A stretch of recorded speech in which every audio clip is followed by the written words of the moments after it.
ఓ సర్వోన్నతుడా, మహిమ కలిగిన వాడా, నీ మహిమ గల పాదములు కొందనాలు, స్తుతి స్తోత్రాలు మా తండ్రి. ఈ ఉదయవేళ నాయన నీ యొక్క మిక్కటమైన ప్రేమ ద్వారా, నీ దయ ద్వారా మా తండ్రి ఇక్కడ మేము చేరి నా తండ్రి మేము నాయన ఈ యొక్క పరలోక రాజ్యం యొక్క ఆ బోరధ్వనిని నాయన వినడానికి మాకు ఇచ్చిన ఈ యొక్క కృపను బట్టి స్తోత్రములు, వందనాలు మా తండ్రి.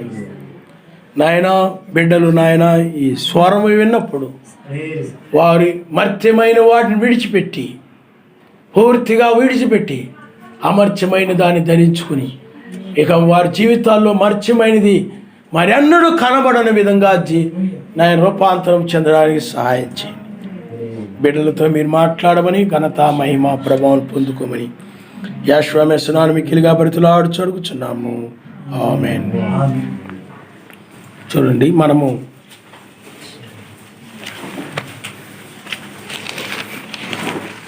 ఈ యొక్క ఉదయవేళ సర్వశక్తిమంతుని కుమారుల ప్రత్యక్షత అనే వర్తమానమును మనము నేర్చుకోబోతున్నాం. సర్వశక్తిమంతుని యొక్క కుమారుల ప్రత్యక్షత.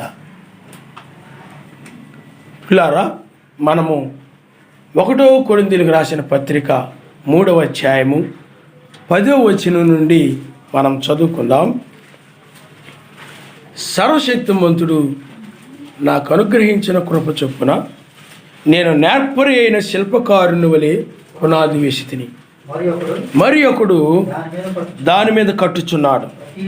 ప్రతివాడు దాని మీద ఎలాగూ కట్టుచున్నాడో జాగ్రత్తగా చూసుకుని వాళ్ళు వేయబడినది తప్ప మరి ఒక పునాది ఎవడును వేయినారడు. ఈ పునాది యాషువా మెస్సియే. ఎవడైనను ఈ పునాది మీద బంగారము, వెండి, వెలగల రాళ్ళు, కర్ర, గడ్డి, కొయ్యకాలు మొదలైన వాటితో కట్టిన ఎడల వాని పని కనబడును. ఆ దినము దాన్ని తేటపరచును. అది అగ్ని చేత బయలుపరచబడును. మరియు వాని పని ఎట్టిదో దానిని అగ్నియే పరీక్షించును. పునాది మీద కట్టబడు ఆ పునాది మీద ఒకడు కట్టిన పని నిలిచిన ఎడల వాడు జీతం పుచ్చుకొనును. ఒకని పని కాల్చివేయబడిన ఎడల వానికి నష్టము కలుగును.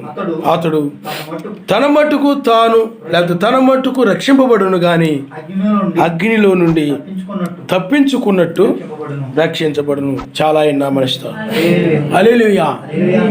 అలాగే రోమీయులకు రాసిన పత్రిక 8వ అధ్యాయము 18వ వచనం నుండి మనం ఒకసారి చదువుకుందాం.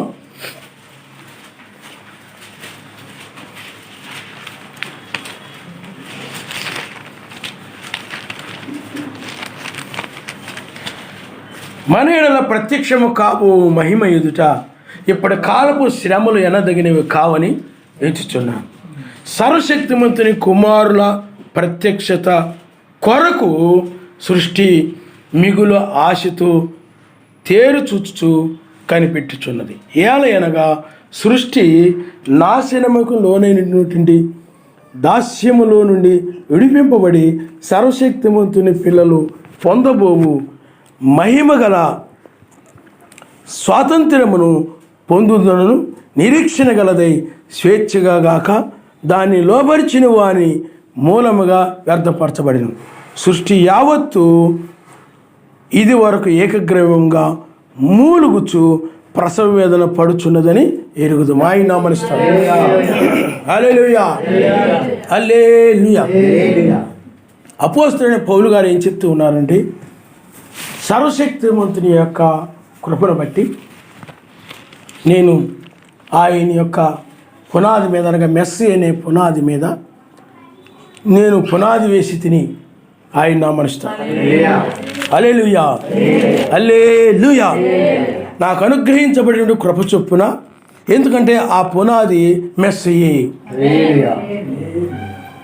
కాబట్టి అపోస్తులు వేసినటువంటి పునాది తప్ప ఇంక ఏ పునాది అయినా కానీ అది వాక్య వ్యతిరేకమైనది.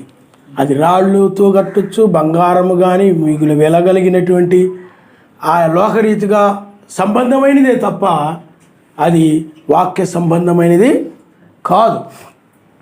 అందుకని అపోస్తులు ఏమి బోధించారో అది తప్ప, అపోస్తులు ఏమి చెప్పారో దాన్ని తప్ప, దానిలో ఒకటి కలిపినా ఒకటి తీసివేసినా అది అపోస్తుల పునాది మీద కట్టబడిన సంఘము అవ్వదు, కానీ అది సాతాను మీద కట్టబడినటువంటి సంఘమే అవుతుంది. కాబట్టి సర్వశక్తిమంతుని యొక్క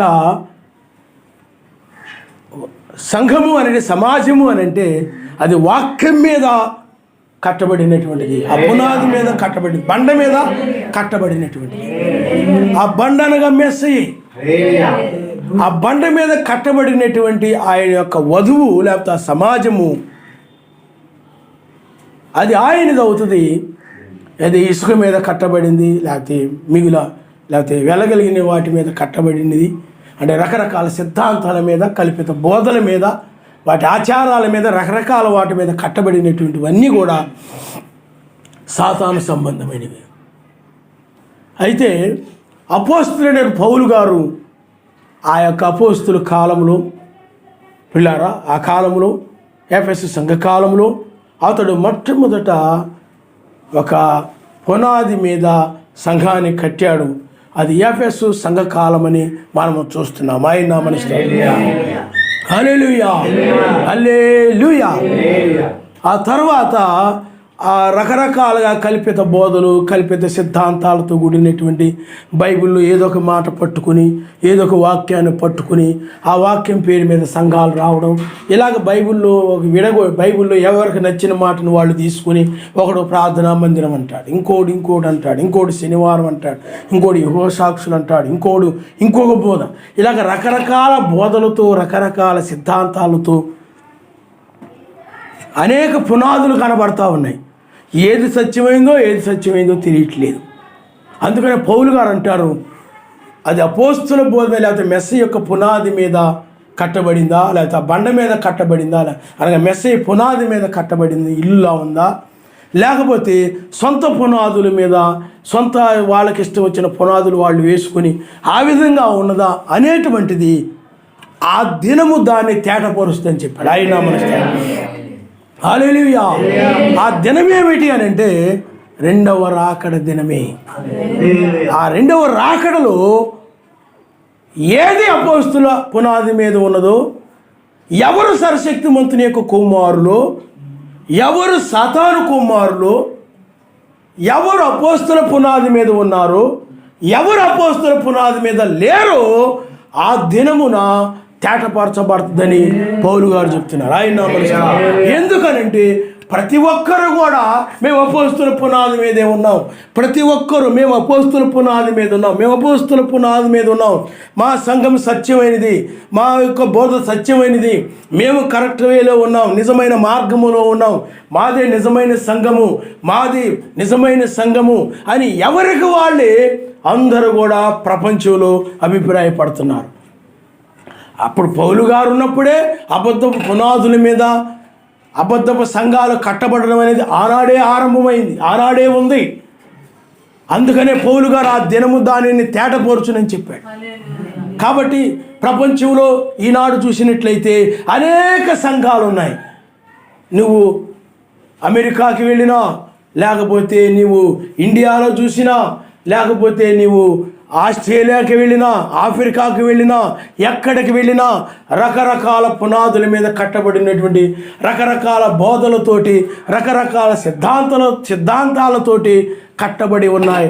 ఆ సంఘాల్లో వాళ్ళందరూ కూడా మేము సర్వశక్తిమంతుని కుమారులు అంటే మేము సర్వశక్తిమంతుని కుమారులు, అందరూ సర్వశక్తిమంతుని ప్రజలు అనుకుంటున్నారు.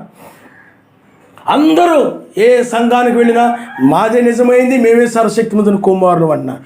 అందుకని పౌలు గారు ఏమన్నారంటే సర్వశక్తిమంతుని కుమారులు ఎవరు ఆ దినము తేటపరచబడుతుంది, ఆ దినము తేటపరుస్తుంది. సర్వశక్తిమంతుని కుమారుడు ప్రత్యక్షత అంటే తెలియజేయబడతారు. ఎవరు సర్వశక్తిమంతుని కుమారులు, ఎవరు సర్వశక్తిమంతుని కుమారులు కాదు. ఎవరు అపోస్తుల బోధ మీద ఉన్నారు, అపోస్తుల బోధ మీద ఎవరు లేరు, ఆ దినము తేటపరచబడుతుంది.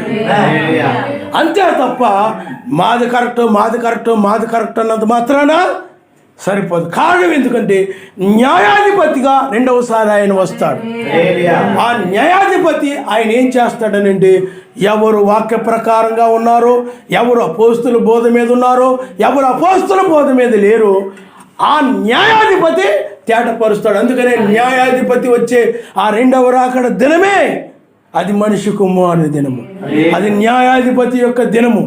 న్యాయాధిపతి తీర్పు తీరుస్తాడు, న్యాయాధిపతి న్యాయం చెప్తాడు. ఆయనే ఏది వాక్య ప్రకారమైందో ఏది వాక్య ప్రకారమైంది కాదు ఆయన మనిస్తాడు. హల్లెలూయా, హల్లెలూయా. ఆనాడు జాన్సన్ గారు కానీ బ్రెన్హాం గారు కానీ అపోస్తుల పునాది మీద వారు యొక్క అపోస్తుల యొక్క పునాది ఏ విధంగా వేశారో వీళ్ళు కూడా అదే విధంగా అపోస్తుల బోధ ప్రకారము అపోస్తులు ఏమి బోధించారో దాన్ని బోధిస్తూ వాళ్ళు ఆ మెస్సు యొక్క పునాది మీద కట్టబడినటువంటి సమాజముగా ఉన్నారు. అది ప్రత్యక్షత. రాయనగా ఏమిటి చెప్పండి? ప్రత్యక్షత. రాయనగా బయలుపాటు. ఆ విధంగా కలిగి అప్పుడు వాళ్ళు సువార్త ప్రకటించారు. సంఘ శాఖలకు అనగా మత్స్యాఖ సంఘాలకి సువార్త ప్రకటించారు. అప్పుడు ఆ సంఘాలన్నీ కూడా ఆ జాన్సన్ గారు బోధించే బోధన కానీ బ్రెన్హాం గారు బోధించే బోధన కానీ అది కరెక్ట్ కాదు, నా తీర్థమే కరెక్టు, తీర్థంలో బాప్తిజమే కరెక్టు, మాది కరెక్టు అన్నారే తప్ప అపోస్తులు బోధ క్రిందకి వాళ్ళు రాకుండా వాళ్ళు అసత్యములోని కొనసాగారు. ఎందుకనంటే వారు వేసుకున్నటువంటి పునాదులు అవి ఖచ్చితమైనవి, సత్యమైనవని వాళ్ళు భ్రమపడుతూ ఉన్నారు. కానీ అవి సత్యము కాదని చెప్పి సర్వశక్తిమంతుడు ఆ ఏలియా ఆత్మను పంపించి లౌదీయ సంఘ కాలములో ఇది ఏది సత్యమైనదో ఏది సత్యమైనది కాదో, ఏది అపోస్తుల పునాదో లేకపోతే అపోస్తులు వేసిన పునాదో, ఏది అపోస్తులు వేసిన పునాది కాదో వాళ్ళు ప్రకటించారు. ప్రకటించినప్పటికీ కూడా వారు ఆ యొక్క దుర్బోధనలు విడిచిపెట్టి తప్పుడు సిద్ధాంతాలను విడిచిపెట్టేసి అపోస్తుల బోధ కిందకు వాళ్ళు రాలేదు. కానీ వాళ్ళు తిరుగుబాటు చేసిన వారుగా, సర్వశక్తివంతుని వ్యతిరేకించిన వారుగా, వాక్యమును నిరాకరించిన వారుగా ఆ విధమైన గుంపుగా మిగిలిపోయారు. అందువల్ల సర్వశక్తిమంతుడు ఆయన లౌదీయ సంఘ కాలములో ఆయన తన యొక్క వాక్యమును ఆ అపోస్తుల పునాది ఏమిటో, మెస్సు యొక్క పునాది ఏమిటో వాళ్ళు ప్రకటించారు. ప్రకటించినప్పుడు ఆనాడు కూడా బ్రెన్హాం గారు కానీ జాన్సన్ గారు అనుకొని ఉండొచ్చు. ఆయన వచ్చినప్పుడు ఎందుకంటే సంఘ శాఖలన్నీ అని ఉండొచ్చు. జాన్సన్ గారు మీరు బోధించేది తప్పు, బ్రెన్హాం గారు మీరు బోధించేది తప్పు. అందుకని బ్రెన్హాం గారి గురించి వెబ్సైట్లో చాలా వ్యతిరేకంగా ఉంటాయి, విపరీతమైన వ్యతిరేకంగా ఉంటాయి. ఆయన అబద్ధ ప్రవక్తని, సర్వశక్తి దేవుని కుమారుడని చెప్పుకున్నాడని, అలాగని ఇలాగని రకరకాలుగా ఉంటాయి ఆయన గురించి వ్యతిరేకంగా. అలాగ అనేక మంది ఇప్పటికీ కూడా వ్యతిరేకిస్తూ ఉండవచ్చు. జాన్సన్ గారిని వ్యతిరేకించిన వారు నాడు సంఘ శాఖల వారు. అప్పుడు వీళ్ళు అనుకొని ఉండొచ్చు ఆయన రాకడ సమయములో ఎవరిది అపోస్తుల బోధో ఎవరిది అపోస్తుల బోధ కాదు, ఎవరు సర్వశక్తిమంతుని కుమారులు ఎవరు సర్వశక్తిమంతుని కుమారులు కారు తేటపరచబడుతుంది అని వాళ్ళు కూడా అపోస్తులైన పౌలు వలె అభిప్రాయపడి ఉండొచ్చు. ఆయన నామనిస్తారు. హల్లెలూయా, హల్లెలూయా. ఎందుకనంటే ఆ ఒక దినం ఉన్నది, ఏది నిజమైనదో ఏది నిజమైనది కాదు, ఏది అపోస్తుల బోధ మీద ఉన్నదో ఏది అపోస్తుల బోధ మీద లేదు, ఆయన రాకడ దినం అనేటువంటిది అది తేటపరుస్తుంది. ఆ సమయంలో తేటపరచబడుతుంది తప్ప ముందుగా అది తేటపరచబడేది కాదు. అందువల్ల ఆ విధంగా వాళ్ళు ఎవరు ఏర్పరచబడిన వారో ఎవరు ఏర్పరచబడిన వారు కారు, ఎవరు సర్వశక్తిమంతుని సంతానమో లేకపోతే కుమారులో ఎవరు సర్వశక్తిమంతుని కుమారులు కారు, ఎవరు ఆయన వధువో ఎవరు ఆయన వధువు కారు. తేటపరచబడేటువంటి సమయము దినం ఒకటి ఉన్నది. ఆ దినమే దాన్ని తేటపరుస్తుందని చెప్పాడు. ఆయన నామమున ఇస్తాం. హల్లెలూయా, హల్లెలూయా. ఓ ప్రియులారా, సర్వశక్తిమంతుడు ఆయన ఆ దినములో అనగా తీర్పు దినములో ఆయన తేటపరుస్తాడని బైబిల్ చెప్తుంది. ఆయన నామమున ఇస్తాం. హల్లెలూయా, హల్లెలూయా. ఎందుకనంటే ఆయన అన్ని సంఘాలు నమ్ముకున్నారు కదా, అందరూ నా గురించే బోధిస్తున్నారు కదా, వేరే వాళ్ళ గురించి బోధించడం లేదు కదా, నా గురించే బోధిస్తున్నారు కదా, అన్ని సంఘాలు ఖచ్చితమైన అన్నాడు ఆయన. ఏది అపోస్తుల బోధ మీద నిలబడిందో చూస్తాడు ఆయన, ఏది కల్పితమైన బోధలతో నిలబడిందో ఆయన చూస్తాడు. ఆయన తెలుసు సమస్తము ఆయన ఎరిగినవాడు, ఆయన ఆది అంతము లేనివాడు, ఆయన తల్లిదండ్రులు లేనివాడు, ఆయన వంశావళి లేనివాడు, ఆయన జీవమునకు ఆది అయిన అంతమైనను లేనివాడయ్యుండి ఆయన సర్వాధికారి అయ్యుండి సర్వశక్తిమంతుని కుమారుని పోలికలు కనపడతా ఉంటాడు. కాబట్టి ఆయనే రెండవసారి వచ్చినప్పుడు ఏది ఆయన వధువు, ఏది ఆయన వధువు కాదు, ఏది బుద్ధి కలిగిన కన్యకలు, ఏది బుద్ధి లేని కన్యకలు, సమస్తమును తేటపరిచేవాడు ఆయనే. కళ్ళములో గోధుమలు ఉంటాయి, పొట్టు ఉంటుంది. ఆ పొట్టు గోధుమలు ఏమనుకుంటుంది అంటే నాది కరెక్ట్ అంటే నాది కరెక్టు అని పొట్టు అంటూ ఉంటుంది. గోధుమలు అంటాయి, లేదు ఇది అపోస్తుల బోధ, గోధుమలు మేము స్వచ్ఛమైన వారిమి, మేము గోధుమలమి, మాది కరెక్టు, ఇది సత్యము, అపోస్తులు వేసినట్టు పునాది మీద మేము కట్టబడ్డాము, కావాలంటే చూడు అని గోధుమలు అంటా ఉన్నాయి. పొట్టు కూడా అంటున్నాయి. పొట్టు అంటే ఈ యొక్క మత్స్య సంఘాలకి సాదృశ్యము, నిజమైన వధువు గోధుమలకు సాదృశ్యము. కాబట్టి పొట్టు కూడా ఏమంటున్నాయి అంటే మాది కరెక్టు, మాది కరెక్ట్, లేదు నువ్వు పొట్టువి అని గోధుమలు అంటున్నాయి. నువ్వు పొట్టు, నీలో జీవం లేదు, మాలో జీవం ఉంది, కావాలంటే మమ్మల్ని నాటితే మేము మొలకెత్తుతాం, కానీ నువ్వు మొలకెత్తువు, నీలో జీవము లేదు అని అంటే పొట్టు లేదు, నాలో జీవం ఉంది, నేను నిజమైన వధువుని, నీ నిజమైన సంఘాన్ని, రోమన్ క్యాథలిక్ సంఘం, బాప్టిస్ట్ సంఘం, లూథరన్ సంఘం, పెంతుకోస్తి రకరకాల సంఘాలని కూడా మాది కరెక్ట్ అంటే మాది కరెక్ట్ ఇప్పుడు ఎలా అంటున్నాయో ఆ పొట్టు కూడా అలాగే అభిప్రాయపడి. కానీ ఒక దినం వచ్చిందో లేకపోతే ఒక సమయం వచ్చింది, ఏది పొట్టు ఏది గోధుమలు ప్రత్యక్షపరచబడే సమయం వచ్చింది. ఏది నిజమైనటువంటి గోధుమలో ఏది పొట్టు తేటపరచబడే సమయం వచ్చింది. ఆ సమయం వచ్చినప్పుడు సర్వశక్తిమంతుడు ఆయన తన చేట తీసుకొని చెరగడం ఆరంభించాడు. ఆ చెరిగినప్పుడు చేటలు పిల్లలారా అలాగే గోధుమలు నిలిచాయి, పొట్టు కింద పడిపోయింది. ఆ దినము తేటపరిచింది ఏది గోధుమలు ఏది పొట్టు. అందుకని చేట ద్వారా తేటపరచబడింది, వాక్యము ద్వారా ఆయన రాకడ ద్వారా తేటపరచబడుతుంది ఏది నిజమైందో ఏది నిజమైంది కాదు. అందుకని ఆ చేట ద్వారా చెరిగినప్పుడు నిజమైనవేవో పొట్టేదు, సర్వశక్తిమంతుని కుమారులు ఎవరు, పొట్టెవరు తేటపరచబడింది, తెలియజేయబడింది. అప్పుడు ఆ గోధుమలు కొట్టులో పోయబడ్డాయి. రెండవ రాకడలో ఆ విధంగా జరుగుతుందని బైబిల్ చెప్తుంది. ఆయన హల్లెలూయా, హల్లెలూయా. ఓ ఏర్పరచబడిన వారెవరో, ఎవరు ఏర్పరచబడిన వారు కాదు. ఎవరిని ఆయన ఏర్పరచుకున్నాడో ఎవరిని ఏర్పరచుకోనలేదు, తేటపరచబడింది. రెండవ రాకడలో తేటపరచబడుతుందని బైబిల్ చెప్తా ఉంది. గోధుమలు పొట్టు. అలాగే పిల్లారా, మనము ఈ యొక్క పాత నిబంధన కాలంలో మనం చూస్తుంటాం. అక్కడ పాత నిబంధన కాలంలో ఇజ్రాయిల్లో ఆ కుటుంబాల్లో ప్రధానులైనటువంటి వారి యొక్క 12 కర్రలు తీసుకుని వచ్చి ఆవరణంలో కాకుండా, పరిశుద్ధ స్థలంలో కాకుండా అతి పరిశుద్ధ స్థలంలో పెట్టారు. ఎవరిని ఏర్పరచుకున్నాడో ఎవరు నిజమైన వాళ్ళు కాదు, ఎవరు నిజమైన వారు, ఎవరిని ఏర్పరచుకున్నాడో ఎవరిని ఏర్పరచుకోలేదు ప్రత్యక్షపరచబడడం కోసం ఆ యొక్క అతి పరిశుద్ధ స్థలంలో పెట్టినాడు. ఎందుకంటే అతి పరిశుద్ధ స్థలములో అది చచ్చినదైనా బ్రతుకుతుంది అన్నమాట. అక్కడ పునరుద్ధారం ఉంది, ఎత్తబాటు అనేది ఉంది, రేప్చర్ అనేటువంటిది ఉంది అన్నమాట. అందువలన ఆ యొక్క అతి పరిశుద్ధ స్థలములో ఈ 12 కర్రలను తీసుకుని వెళ్ళి ఆ అతి పరిశుద్ధ స్థలంలో పెట్టినప్పుడు ఆ అతి పరిశుద్ధ స్థలములో అక్కడ ఒక కర్ర చిగురించింది. దానికి చిగురులు వచ్చాయి, ఆకులు వచ్చాయి, మొగ్గలు వచ్చాయి, పువ్వులు వచ్చాయి. కాయలు కూడా కాసాయి మరునాటికి. ఆ దినము లేకపోతే ఆ యొక్క సమయము లేకపోతే అతి పరిశుద్ధ స్థలములు అది తేటపరచబడింది. ఆయన మనిషి హల్లెలూయా. అక్కడ బాగా ఎండిపోయినటువంటి కర్ర, ఏమాత్రం జీవం లేనటువంటిది, దాన్ని ఆయన జీవము కలిగిన దానిగా చేశాడు. ఆయన మనిషి అక్కడ ఒక రూపాంతరము చెందింది.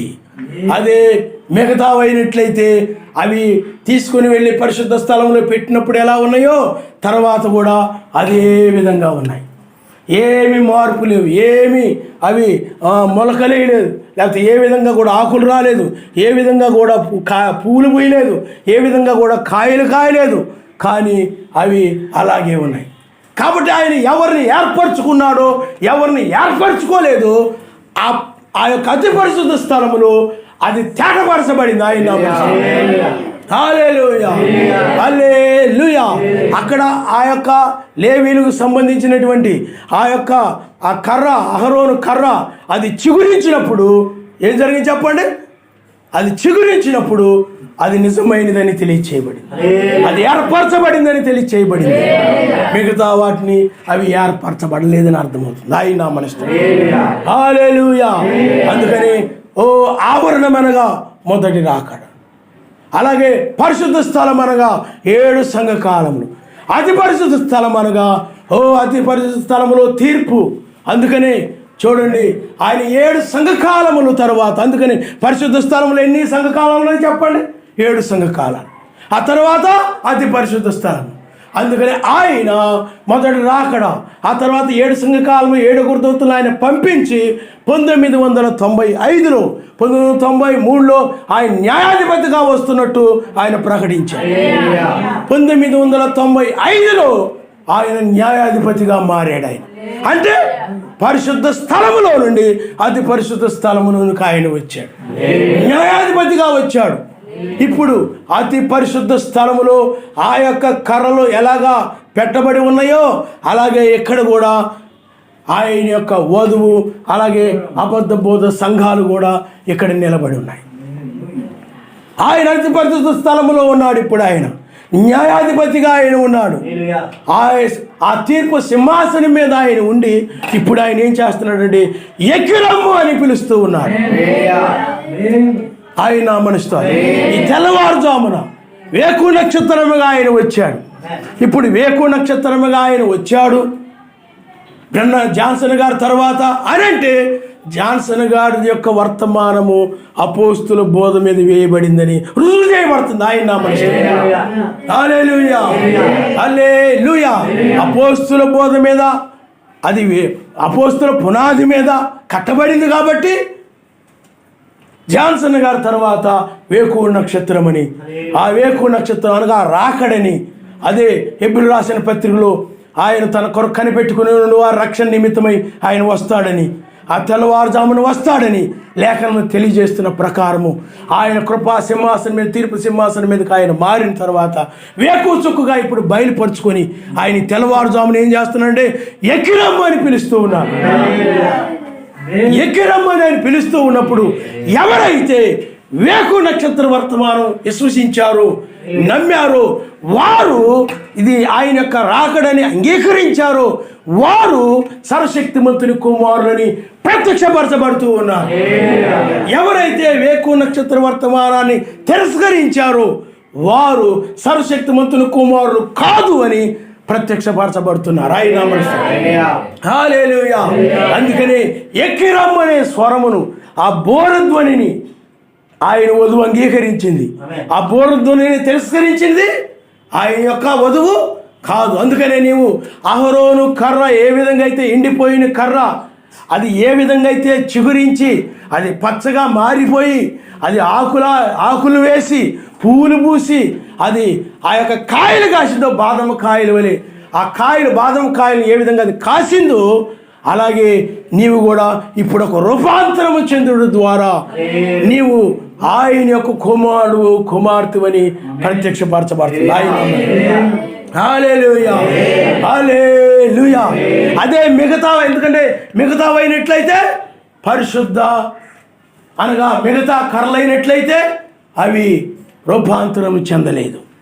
కారణము అవి సర్వశక్తిమంతుని యొక్క ఏర్పరచబడినటువంటి కాదవి. అందుకని నాడు కూడా సంఘాల్లో కూడా చాలామంది ఈ యొక్క పునరుద్ధాన వర్తమానమును, బోరధ్వని యొక్క స్వరమును ఈ సంఘాలన్నీ కూడా ఏం చేస్తున్నాయంటే నిరాకరిస్తున్నాయి. అలాగే వధువు సంఘాల్లో కూడా, అనగా బ్రహ్నాం గారి సంఘాల్లో కూడా రకరకాల బోధలు ఉన్నాయి. అమెరికాలో బ్రహ్నాం గారి సంఘాల్లో, అలాగే ఆఫ్రికాలో, ఇండియాలో రకరకాల బోధలు ఉన్నాయి. అందరూ కూడా మా బోధ కరెక్ట్ అంటే స్త్రీ ద్వారా వధువు రాకడ, స్త్రీ ద్వారా నిత్యుని రాకడ జరుగుతుంది, అది మాది కరెక్ట్ అని కొంతమంది అంటారు. కొంతమంది వధువు రాకడ కరెక్ట్ అంటారు, కొంతమంది అర్ధరాత్రికి కరెక్ట్ అంటారు, కొంతమంది క్రీస్తు బ్రహ్మాము, ఆ క్రీస్తే బ్రహ్మాము అది కరెక్ట్ అంటారు, ఇంకో కొనసాగింపు పరిచర్య కరెక్ట్ అంటారు, ఇంకొకరు మేము ఎత్తబడిపోయాము మాదే కరెక్ట్ అంటారు, ఇంకొకరు మేము 1000 ఏళ్ల పాలనలో ఉన్నాం మాదే కరెక్ట్ అంటుంటారు. ఇలాగ రకరకాలు ఉన్నాయి, రకరకాల కర్రలు అవి. కానీ నిజమైనటువంటి ఆయన వధువు ఆయన తీర్పు సింహాసనం మీద అనగా అతి పరిశుద్ధ స్థలములో ఉండి ఆయన ఎక్కి రమ్మని పిలుస్తూ ఉన్నప్పుడు ఆయన యొక్క వధువు రూపాంతరం చెంది అది ఫలములతో ఉంటే, పరలోక సంబంధమైన ఫలములతో ఉంటే, మిగతావి అవి ఈనాడు బ్రహ్మాం గారి సంఘంలో మిగతావి ఈ వర్తమానం నిరాకరించేవి అవి రూపాంతరం చెందని కర్రల వలె, రూపాంతరం చెందని పొట్టు వలె అవి మతశాఖ సంఘాలతో పాటు ఇవి కూడా అలాగ తేటపరచబడుతున్నాయి. కాబట్టి ఆ యొక్క అతి పరిశుద్ధ స్థలంలో తేటపరచబడింది ఎవరు? లేవీలు. ఎవరు కాదు, ఎవరిని ఏర్పరచుకున్నాడు అక్కడ తేటపరచబడిన రీతిగానే ఇప్పుడు కూడా ఆయన అతి పరిశుద్ధ స్థలములో ఉండి, ఆయన న్యాయాధిపతిగా ఉండి, అతి పరిశుద్ధుడిగా ఆయన ఉండి ఇప్పుడు ఆయన తీర్పు తీరుస్తూ ఉన్నాడు. ఈ తీర్పు సింహాసనం మీద ఉన్నప్పుడే ఎక్కిరమ్మని పిలుస్తూ ఉన్నాడు. కాబట్టి ఏది నిజమైనదో ఎక్కిరమ్మనే స్వరం వినేటువంటిది నిజమైనది, ఎక్కిరమ్మనే స్వరమును తిరస్కరించేది అది నిజమైనది కాదు. కాబట్టి ఈ దినము తేటపరుస్తుంది ఏది అపోస్తుల బోధ మీద ఉందో, ఏది అపోస్తుల బోధ మీద లేదు. మతశాఖ సంఘాలకి అపోస్తుల బోధ మీద లేవు కాబట్టి ఎక్కిరమ్మనే స్వరము వాటికి లేదు. అపోస్తుల బోధ మీద ఉన్నాం కాబట్టి ఎక్కిరమ్మనే స్వరమును మనం వింటున్నాం. హల్లెలూయా, హల్లెలూయా. ఓ ఎక్కిరమ్మనే స్వరము అతి పరిశుద్ధ స్థలంలో నుండి వినబడతా ఉంది. ఇప్పుడు మన శరీరములు రూపాంతరం చెంది. అందుకని రోమీయులకు రాసిన పత్రిక 18వ అధ్యాయంలో ఓ మన ఎడల ప్రత్యక్షము కాబో మహిమ ఎదుట ఇప్పుడు కాలపు శ్రమలు ఎన్నదగినవి కావు. ఈనాడు మనకు ఒక మహిమ బయలుపరచబడింది. పరిశుద్ధ పర్వతం మీద ఆయన ఎలాంటి మహిమను ప్రదర్శించాడు, అది షెకినా మహిమ, అది ఎలోహిం యొక్క మహిమ.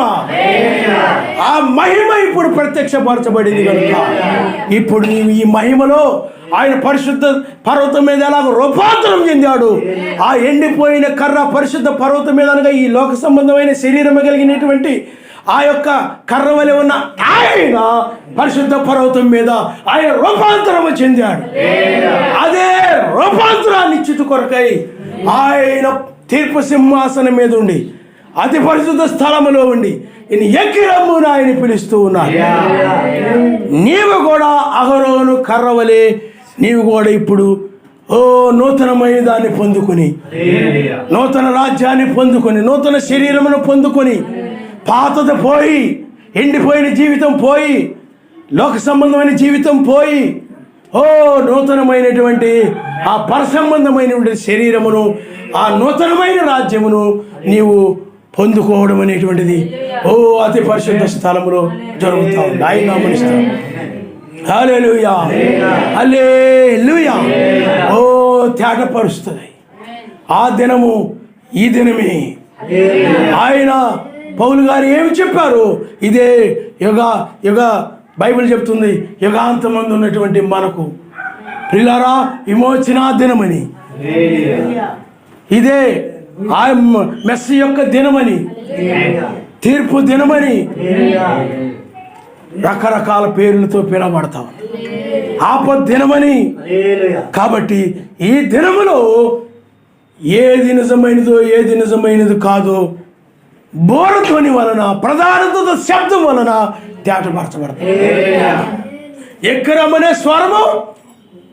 అందుకని 7 సంఘకాలాల తర్వాత 1900 అనగా 2006లో అంటే 1996లో పరిచర్యకు వచ్చిన తర్వాత మరలా 2006లో ఖచ్చితంగా 10 సంవత్సరాలకి సమాజంలో సాతానుడు నీతి సూర్యుని రాకడ జరుగుతున్న బోధను స్త్రీ ద్వారా సమాజంలో ప్రవేశపెట్టినప్పుడు దాని గురించి ప్రార్థిస్తూ ఉన్నప్పుడు ఎలోహిం దూత ప్రత్యక్షమై, తెల్లవారుజామున ప్రార్థిస్తున్నప్పుడు ఎలోహిం దూత ప్రత్యక్షమై, ఆ తరువాత ఏది సర్వశక్తిమంతుని కుమారులు, ఏది ఎవరు సర్వశక్తిమంతుని కుమారులు కారు ఆయన తేటపరిచాడు. 7 సంఘకాలములు అనగా జాన్సన్ గారి పేరులోను అలాగే బ్రహ్నాం గారి పేరులో 7 అక్షరాలు ఉన్నాయి. వారు 7వ సంఘకాల వర్తమానికులని రుజువు చేయబడతా ఉంది. అందుకనే బ్రహ్నాం గారు 7 సంఘకాలములు 7 తర్వాత అనగా బ్రహ్నాం గారు అబ్రహాము తర్వాత అబ్రహాము యొక్క పేర్లు 7 అక్షరాలు ఉన్నాయి. అబ్రహాము తర్వాత ఇస్సాకు, ఇష్మాయిలు. ఇస్సాకు 8వ దినాన ఒక గుర్తును పొందాడు.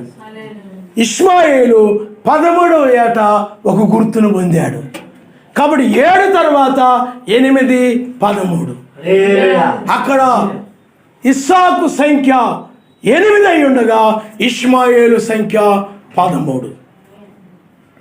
ఆ సంఖ్యల ద్వారా 7 తర్వాత ఆ సంఖ్యల ద్వారా అనగా అబ్రహాము తర్వాత ఎవరు అబ్రహాము యొక్క సంతానము, ఎవరు సర్వశక్తిమంతుని కుమారులు, ఎవరు సర్వశక్తిమంతుని కుమారులు కాదు అక్కడ తేటపరచబడతా ఉంది. హల్లెలూయా, హల్లెలూయా. దూత బయలుపరిచాడు. ఆ తర్వాత బ్రహ్నాం, జాన్సన్ 7 అక్షరాలు. వారు 7వ సంఘ కాలముకు సంబంధించిన వారు. 7 తర్వాత ఖచ్చితంగా మరలా 8 వేకువ నక్షత్రము. అలాగే అమెరికా సంఖ్య 13. ఈ అమెరికా సంఖ్య 13, 8, 13, 7 తర్వాత మరలా ఖచ్చితంగా ఉండడం మనం చూస్తున్నాం.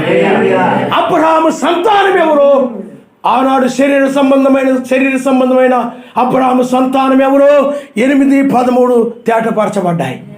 ఇప్పుడు కూడా 7 తర్వాత అనగా ఈ యొక్క 7వ సంఘకాలంలో 7వ సంఘకాలం తర్వాత ఎవరు అబ్రహాము సంతానము, ఎవరు అబ్రహాము సంతానము కారు, ఎవరు ఎలోహిం యొక్క సంతానము, ఎవరు సాతాను సంతానము, ఈ యొక్క దినము తేటపరచుట 8, 3 అనే సంఖ్యల ద్వారా మనం చూస్తున్నాం.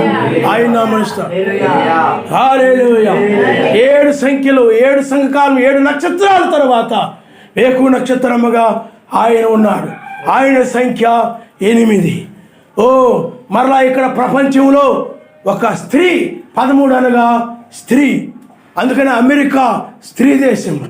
అక్కడంతా కూడా స్త్రీ పెత్తనము, స్త్రీ అధికారము. అందువలన అమెరికా ఆ సంఖ్య 13. అందుకని ప్రకటన గ్రంథము 13వ అధ్యాయములు అమెరికా కనబడుతుంది. అలాగే 666 ముద్ర కనబడుతుంది. కాబట్టి ఇక్కడ వేకువ నక్షత్రం సంఖ్య 8. కాబట్టి వేకువ నక్షత్రం వర్తమానమును అంగీకరించిన వారు, దాన్ని పట్టుకొనిన వారు సర్వశక్తిమంతుని కుమారులని, మెస్ యొక్క పునాది మీద కట్టబడిన వారిని తేటపరచబడతా ఉంది, తెలియజేయబడతా ఉంది. వేకువ నక్షత్ర వర్తమానం అనగా ఆయన రాకడను తిరస్కరించిన వారు 1963లో జరిగిపోయిందని, స్త్రీ ద్వారా జరుగుతుందని, లేకపోతే ఇప్పుడు వధువులో ఉండి ఆ 1963లో ఆయన వధువులో ఉండి ఇప్పుడు నడిపిస్తున్నాడని, అలాంటి బాధల్లో ఉన్న వారందరూ కూడా, ఈ వేకువ నక్షత్రం తిరస్కరించిన వాళ్ళందరూ కూడా వారు ఇష్మాయేలు వలె అబద్ధపు సంతానమై ఉన్నారు. వాళ్ళు ఇస్సాకు ఇష్మాయేలు ఎక్కడ కూడా అదే సంఖ్యలు ఇంత ఖచ్చితంగా. అప్పుడు 7 అబ్రహాము కాలంలో అబ్రహాము పేరులో 7 అక్షరాలు ఉండడము, ఆ సంతానములో 8, 13 ఉండడం అది ఎంత సత్యమో అదే విధంగా ఇప్పుడు నిజముగా సర్వశక్తిమంతుని సంతానం ఎవరు, సర్వశక్తిమంతుని సంతానము ఎవరు కారు. ఇప్పుడు 7 అనే సంఖ్య, 8, 13 అనే సంఖ్యలు త్యాగపరుస్తూ ఉన్నాయి. ఆయన హల్లెలూయా. 8 అనగా నూతన సృష్టి. ఆ అతి పరిశుద్ధ స్థలములో ఆ కర్ర నూతన సృష్టి పొందింది. వధువు కూడా ఇప్పుడు నూతన సృష్టి పొందుతుంది. ఈ ఇష్మాయేలు సంతానము అనగా ఇది పొట్టు. అందుకనే ఇస్సాకును అతడు తిరస్కరించాడు. ఇష్మాయేలు అపహాస్యం చేశాడు, నవ్వాడు. ఈనాడు కూడా ఈ సంఘాలు అదే విధంగా నవ్వుతూ అపహాస్యం చేస్తూ ఎగతాళి చేస్తూ ఈనాడు సంఘాలు ఉండవచ్చు. కానీ అది ఇష్మాయేలు యొక్క ముద్రను కలిగి ఉన్నాయి. ఎందుకంటే వాటి మీద 13 అనేటువంటిది ఇది అమెరికా ఆత్మీయులలో పనిచేస్తుందని. ఇది ఇస్సాకు అనగా మెస్సయ్య. ఇప్పుడు ఆనాడు ఇస్సాకు మెస్సయ్యకు సాదృశ్యం, ఈనాడు మెస్సయ్య ఆత్మ వేకు నక్షత్ర వర్తమానము నమ్మిన వారిలో, విశ్వసించిన వారిలో పనిచేస్తూ ఉన్నదని ఆయన మనిస్తాం. హల్లెలూయా. అమెరికా ఎలాగో మెస్సయ్య పిల్లారా ఆయన వేరు. అమెరికా ఎలాగో ఈనాడు బ్రహ్మాం గారి సంఘాల్లో ఉన్న కొన్ని సంఘాలు, అలాగే మత్స్యాక సంఘాల్లో ఉన్న కొన్ని సంఘాలు అవే. అందుకని అమెరికా ప్రవక్తనగా బ్రహ్మాం గారిని నిరాకరించింది. ఈనాడు కూడా ఈ ఉదయ సంఘాల్లో ఉన్న కొంతమంది బ్రహ్మాం గారి వర్తమానాన్ని నిరాకరించారు. బ్రహ్మాం గారి వర్తమానంలో ఉన్నామంటూనే బ్రహ్మాం గారి వర్తమానం నిరాకరించారు. బైబిల్ ప్రకారం ఉన్నామంటూనే బైబిల్లో ఉన్న వాక్యాన్ని తిరస్కరించారు, నామాన్ని తిరస్కరించారు, ఒక్కడనేది తిరస్కరించారు. ఒక్కడనేది దయ్యాలు సైతం నమ్మి ఒడుగుతున్నాయి.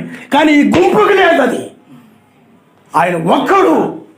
కానీ ఈనాడు కూడా ఈ సంఘాలు, బ్రహ్మాం గారి చర్చిలో ఉన్న సంఘాలు, బ్రహ్మాం గారు వేకు నక్షత్రము వచ్చినప్పుడు లోకముల సువార్త ద్వారాలు మూయబడతాయని, ఆ రాజ్యము బయలుపరచబడదని చెప్పాడు. దాని నమ్మని గుంపే ఇష్మాయేలు గుంపిది. ఇష్మాయేలు యొక్క సంతానం, అమెరికా యొక్క సంతానము. అమెరికా అనగా స్త్రీ. అందుకని ఇవి స్త్రీ సంఘాలు. మెస్సయ్య లేడు వాటిల్లో. అడవి గాడిదకు యజమాని ఉండడు. అది తన ఇష్ట ప్రకారం జీవిస్తూ ఉంటుంది, తన ఇష్ట ప్రకారం నడుస్తూ ఉంటుంది. అలాగే ఈ సంఘాలు కూడా మెస్సయ్య లేడు, మెస్సయ్య యొక్క ఆత్మ లేదు. అందుకని ఈ 13 క్రింద ఉన్నాయి. అందుకని అమెరికా 13 నక్షత్రాలతోటి ప్రారంభమైంది, 13 రాష్ట్రాలతో ప్రారంభమైంది. దాని సంఖ్య 13, దీని సంఖ్య 13.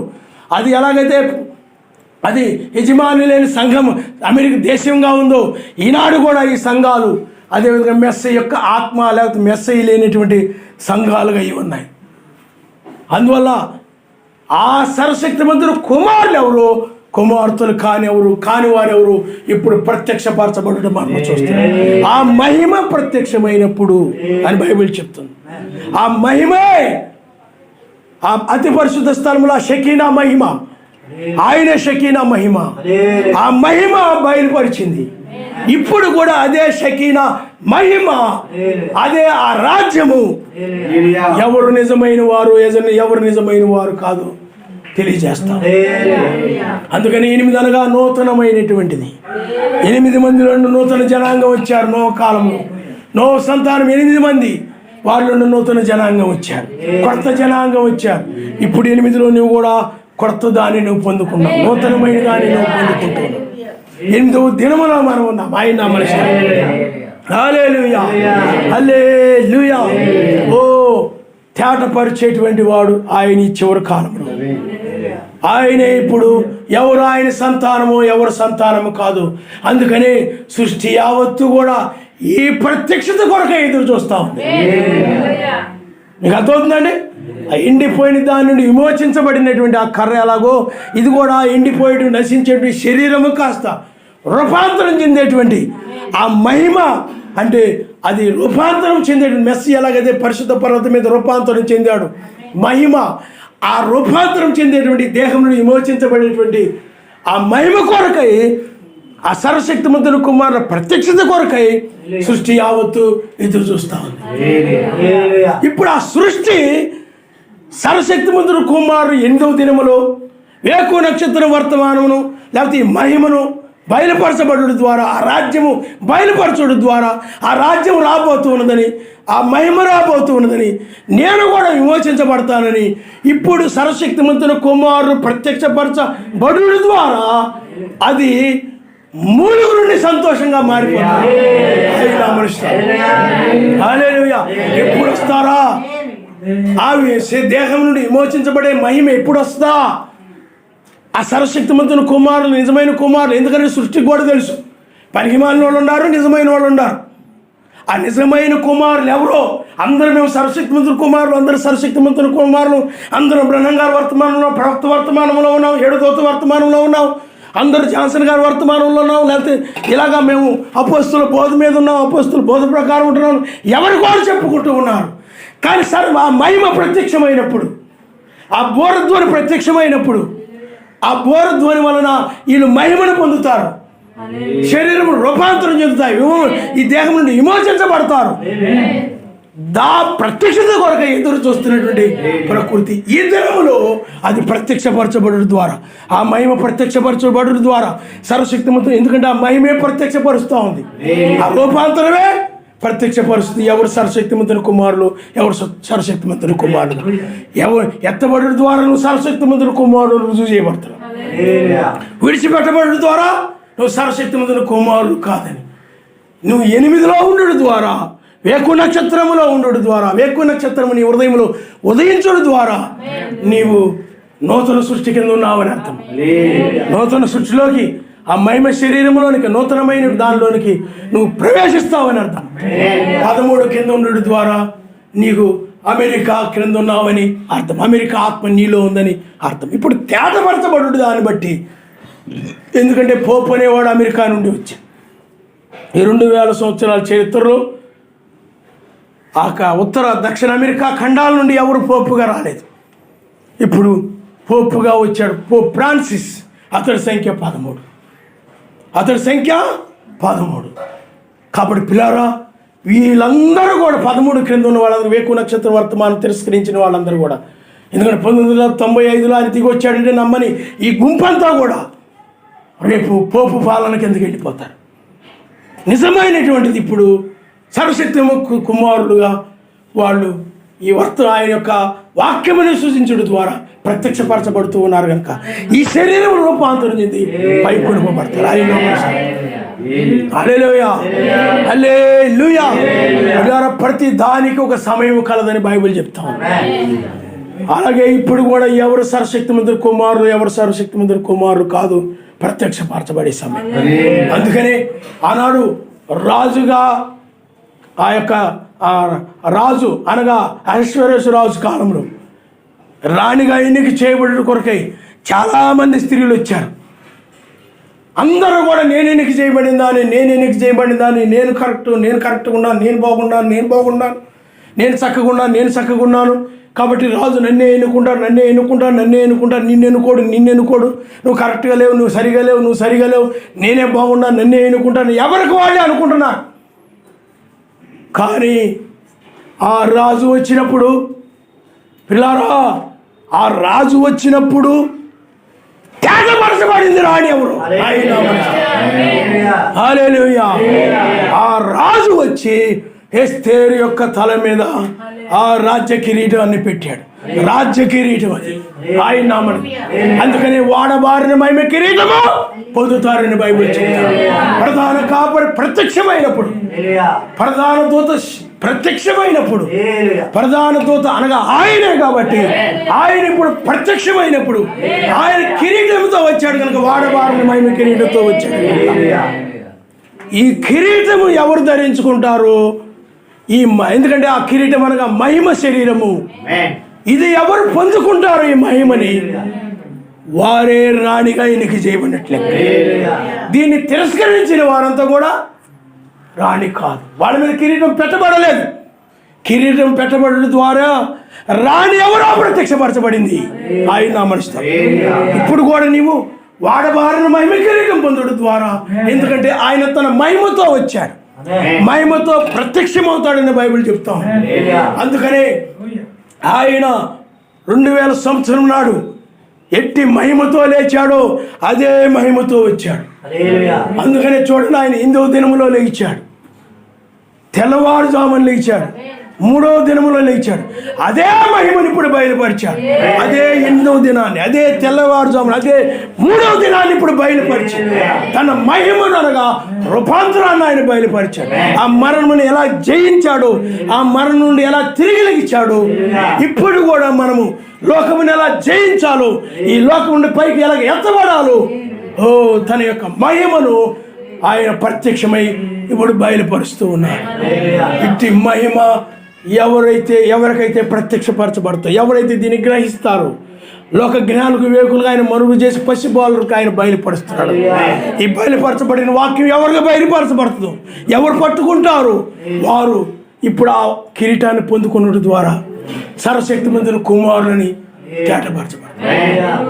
మిగతా వాళ్ళందరూ కూడా కుమారులు కారు. ఎస్తేరు మాత్రమే రాణి, మిగతావేవి కూడా రాణి కావని తేటపరచబడింది. అంతకుముందు అయినది నేను రాణి అవుతాను అనుకున్నారు అందరం.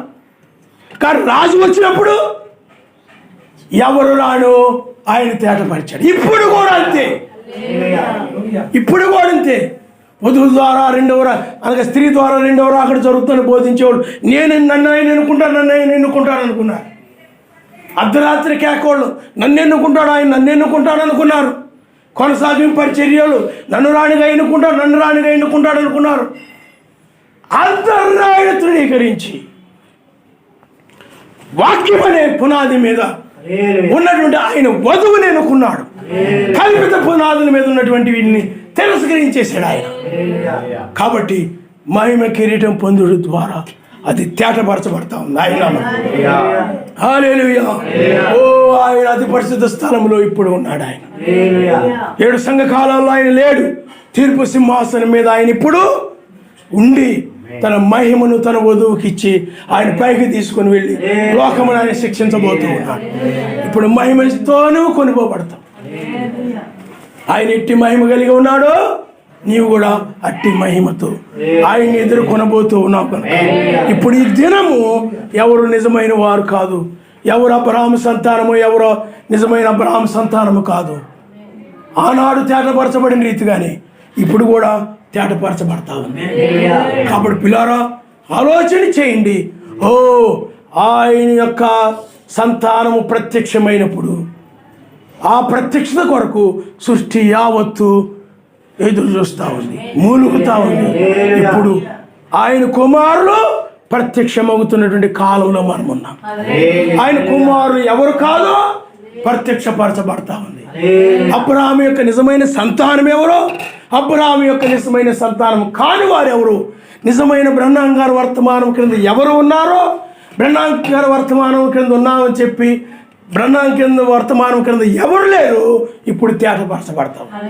అలాగే 7వ దూత వర్తమానం క్రింద ఎవరు ఉన్నారో, లేకపోతే జాన్సన్ గారి వర్తమానం క్రింద ఎవరు ఉన్నారో, లేకపోతే అపోస్తుల బోధే వారిది కాబట్టి అపోస్తుల బోధ క్రింద ఎవరు ఉన్నారో, అపోస్తుల బోధ క్రింద ఎవరు లేరు, ఇప్పుడు తేటపరచబడతా ఉంది. ఈ తేటపరిదే తీర్పు ద్వారా తేటపరచబడతా ఉంది. న్యాయాధిపతి తేటపరుస్తూ ఉన్నాడు. కాబట్టి నిజమైన వధువు పైకి వెళ్ళిపోతుంది, నిజమైన వధువు కానిది విడిచిపెట్టబడుతుంది. అందుకని ఆయన ఎప్పుడు కూడా పై రూపాన్ని ఆయన చూడడు, హృదయాన్ని చూసి ఆయన తీసుకొని పోతాడు. దావీదు కాలంలో యెషయాకి 8 మంది సంతానం ఉన్నారు. వారందరూ కూడా నేను రాజు అవుతానంటే నేను రాజు అవుతాను, నేను రాజు అయితే నేను రాజు అవుతాను అనుకుంటున్నారు. కానీ అందరూ ఆ విధంగా అభిప్రాయపడుతున్నారు. నేను 8 సరిపోతాను, నా బలం సరిపోద్ది, నేను రాజుగా నాకు సరైన హైట్ ఉంది, సరైన బలం ఉంది, నేను సరిపోతాను అని అనుకుంటున్నారు అందరూ కూడా. ఈనాడు కూడా సంఘాలు అనుకుంటున్న రీతిగానే. కానీ ఒక సమయంలో ఎవరు రాజు కాదు తేటపరచబడే సమయం వచ్చింది. ఆ సమయంలో సమూయేలు నూనెను తీసుకొని వెళ్ళాడు. వాళ్ళు ఒక్కొక్కరు వచ్చారు. వీళ్ళెవరు కూడా సర్వశక్తిమంతుడిగా నచ్చలేదు, అందరిని తిరస్కరించాడు. చివరిలో ఇంకెవరైనా ఉన్నారు అనంటే అది ఒక గొర్రెల దగ్గర ఉన్నాడు, కడసరివాడు, చివరివాడు, ఆయన మెస్సీకు సాదృశ్యముగా ఉన్నాడు. ఆ చివరి వాడు ఆయన వధువుకు సాదృశ్యముగా ఉన్నాడు. ఆ విధంగా దావీదు వచ్చాడు. ఆయన నామస్తోత్రం. హల్లెలూయా, హల్లెలూయా. అది 8 అనగా 8వ దినానికి సాదృశ్యంగా ఉంది. 8వ దినమునకు అది సాదృశ్యముగా ఉన్నది. అందువల్ల 8వ దినంలో 8లో ఇప్పుడు కూడా మనం 8లో మనం ఉన్నాం. 8లో దావీదు రాజుగా ఎన్నిక చేయబడ్డాడు, ఏర్పరచబడ్డాడు. ఇప్పుడు నీవు కూడా రాజు ఎవరో ఆనాడు తేటపరచబడిన రీతిగానే ఇప్పుడు కూడా రాణి ఎవరో రాణి కాని వారు ఎవరో తేటపరచబడుతున్నారు. ఇది ఆయన తేటపరిచే సమయం, ఇది తీర్పు సమయం, ఇది ఇంకా లోకమునకు సువార్త ప్రకటించే సమయం ఇది కాదు. లోకమునకు సువార్త అంటే ఏమిటంటే ఆయన మొదట రాకడ గురించి ప్రకటించే సమయము ఇది కాదు, కానీ ఇది 2వ రాకడ గురించిన సమయం. ఇది ఆనాడు మొదటి రాకడలు అయినట్లయితే ఇదిగో నీ కోసం ఆయన 2000 సంవత్సరం నాడు వచ్చాడు. ఆయన నీ కోసం పాపములు కలవరిశిలో రక్తం చిందించాడు నీ పాపాల కోసం. అవన్నీ బోధించాడు. దాన్ని బట్టి నువ్వు ఆయన దగ్గరకు వచ్చావు. ఆయన 2000 సంవత్సరం నాడు వచ్చాడని నీకు తెలుసు. ఇంకా నీకు ప్రత్యేకంగా దాని గురించి చెప్పక్కర్లేదు. ఆయన నమ్మమని ప్రత్యేకంగా నీకు చెప్పాల్సిన బోధించాల్సిన అవసరం లేదు. ఇప్పుడు నీకు ఏమి కావాలని అంటే మహిమ కావాలి. కాబట్టి మహిమే తేటపరుస్తూ ఉంది. షకీనా మహిమే ఆ పరిశుద్ధ అతి పరిశుద్ధ స్థలములు ఆ కర్రలు 12 కర్రలు పెట్టినప్పుడు ఏది ఏర్పరచబడిందో ఏది ఏర్పరచబడినది కాదు, ఆ షకీనా మహిమ తేటపరచబడింది. ఇప్పుడు కూడా ఆ షకీనా మహిమ దిగి వచ్చి ఇప్పుడు నిన్ను తాకుడు ద్వారా ఆ స్వరము వాక్యమే ఆ షకీనా మహిమ తాకుడు ద్వారా నీ శరీరం ఇప్పుడు రూపాంతరం చెందుతుంది. అందువల్ల ఇప్పుడు ఆయన అతి పరిశుద్ధ స్థలములో మనమున్నాము. అలాగే వీళ్ళు కూడా పెట్టబడ్డారు. అయితే అవి పునరుద్ధానం చెందడం లేదు. మనము ఆయన వధువు పునరుద్ధానం చెందుతా ఉంది.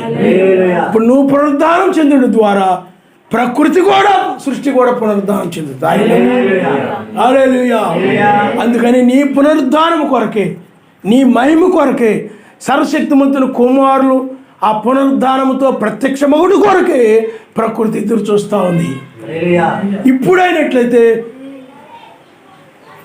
ఆ ప్రకృతి ఆనందిస్తూ ఉంది.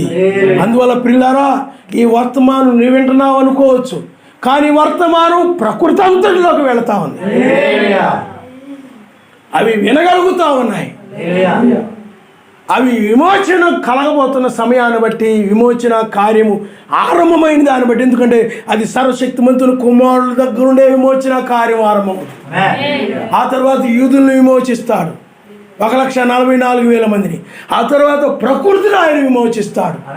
అందుకనే ఈ విమోచన దినము కొరకే, ఈ విమోచన కార్యము కొరకే ప్రకృతి ఎదురు చూస్తూ ఉంది.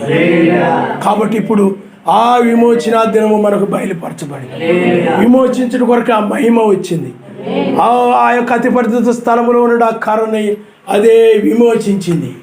ఇప్పుడు కూడా నిన్ను విమోచించేటువంటి ఆ యొక్క మహిమ, షకీనా మహిమ నీ మీదకు వచ్చింది.